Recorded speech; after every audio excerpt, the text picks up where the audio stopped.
Nze navudde eggulu natuuse wakasa wa mwenda kyekinkeze eyo. Haya, huyo mmoja unamweza. Haya, twende go. 1v1. Gola kona hiyo go.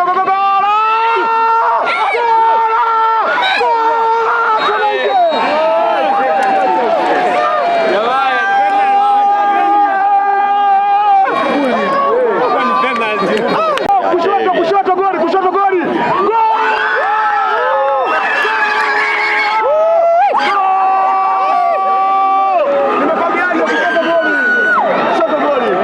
Tuwangudde omupiira ogw'olwaliro okusamba ttiimu y'Abaganda baffe aba African Union.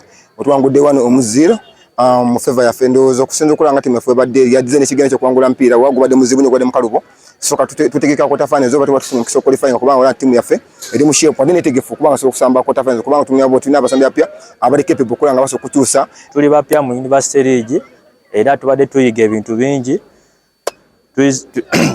Tuyizemu okutegeka ttiimu n'abaana babadde bapya balina experience gye bayizeemu era nga mbasuubiza next season tujja kujja tukolewo performance ennungi.